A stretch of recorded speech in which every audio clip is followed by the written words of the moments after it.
Hey everyone, and welcome to RUBIN'S Mind Lab, where we break down the latest research into what it really means. Ever wonder why sometimes trying to get people to adopt a new idea or behavior backfires spectacularly, making them do the opposite of what you want? That's the puzzling problem this new study takes on. Imagine you're trying to get people to recycle more. You put up posters showing how many people are recycling, hoping that seeing others do it will encourage more people to join in. But sometimes this backfires, people might actually recycle less. Why does this happen? It's like a social boomerang effect. This is the core mystery the researchers wanted to solve. They know that people tend to follow the crowd, that's conformity. But they also know that if people feel pressured, they push back, that's called reactance. The big question is, how do these two opposing forces work together when we're trying to spread a new idea or behavior? And crucially, when does a trend just die out? And when does it collapse irreversibly, even if you try to bring it back? So how did they tackle this big question? Instead of running a real-world campaign that could get complicated, they built a computer model. Think of it like a super detailed simulation of a social network. They imagined a bunch of people connected to each other, like on social media. But these people aren't all the same. Some are more connected than others. They divided people into two groups based on how they react to new ideas. One group is easily swayed by seeing others do something. That's the conformity group. The other group, if they feel pushed too hard, rebels, that's the reactance group. So, in their model, people could be susceptible and conform, or susceptible and prone to react. They also had people who were already adopting the behavior, and people who had stopped or perhaps never started. The key innovation here is how they modeled the two forces. For conformity, they used a special kind of relationship. It's not just that more people doing something makes more people join. It's a bit more complex. When very few people are doing it, the influence is weak. But as more people join, the influence grows faster and faster, and then it eventually levels off. They describe this as a convex kernel, which basically means it curves upwards sharply at first, making conformity a really powerful force once a small group starts. This is important because it is different from just a simple linear increase. This is where the campaign comes in. They added a second way for people to adopt or stop adopting, which they called the reactance channel. This channel is influenced by a campaign strength, shown by pi. Critically, this part of the model has a non-monotone incidence, which is a fancy way of saying it doesn't just increase or decrease steadily, it can actually go up then down. This represents the backfire effect. The more the campaign pushes up to a certain point, the more people might resist. They also noticed that the impact of this reactance, this pushing back, depended on how connected a person was in the network. Another really interesting element they included is a perception delay. They realize that people don't react to what's happening right now. They react to what they think is happening based on what they remember or perceive, which might be a bit out of date. This delay means that even if a campaign changes quickly, people's reactions might lag behind. Now, for the really mind-blowing results, their model showed something called a backward bifurcation. What this means in plain English is that a new idea or behavior can get stuck. It can persist and stay alive, even if the conditions that initially allowed it to spread are no longer there. It's like a norm that is established, and then even if you remove the original boosters, it just stubbornly hangs around. And who is responsible for this stubbornness? It's the conformity part, that upward curving effect that makes the norm stick, reactance. The pushback doesn't actually cause the collapse, but it does influence when and on whom it happens. The study found that the most connected people, the hubs of the network, are often the first ones to hit the reactance point and start pushing back. This is perhaps the most counterintuitive finding. You might think that a stronger, more intense campaign would help spread an idea more effectively, or at least give it a wider window to succeed. But this study found the opposite. A stronger campaign actually narrows the range where a norm can survive. It increases the risk of it collapsing. It's like pushing too hard makes people more likely to say no, and the window of opportunity shrinks. Remember that perception delay we talked about? It turns out it doesn't actually change the final outcome.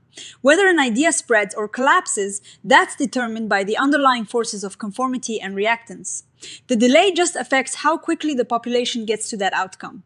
It speeds things up or slows them down, but it doesn't pick a different winner. Let's paint a picture of this irreversible collapse. Imagine a new technology like electric scooters.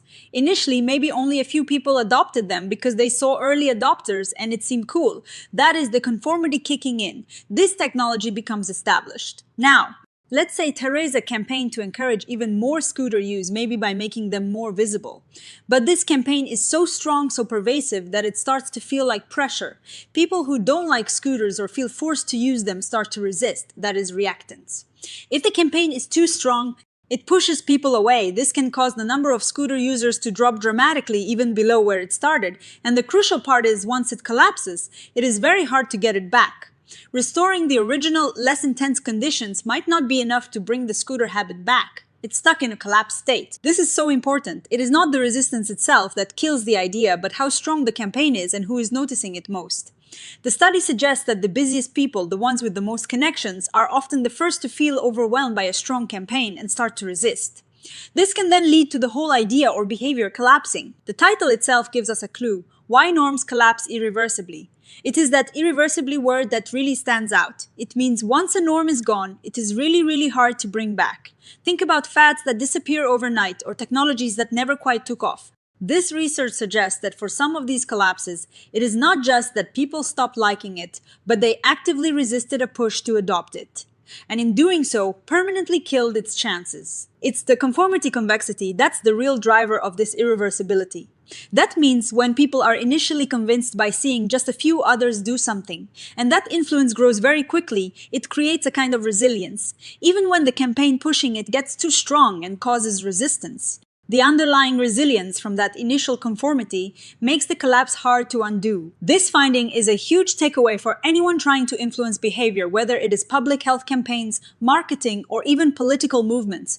The instinct is often to crank up the intensity, but this study suggests that might be counterproductive. Instead of creating more room for success, it might actually pave the way for failure.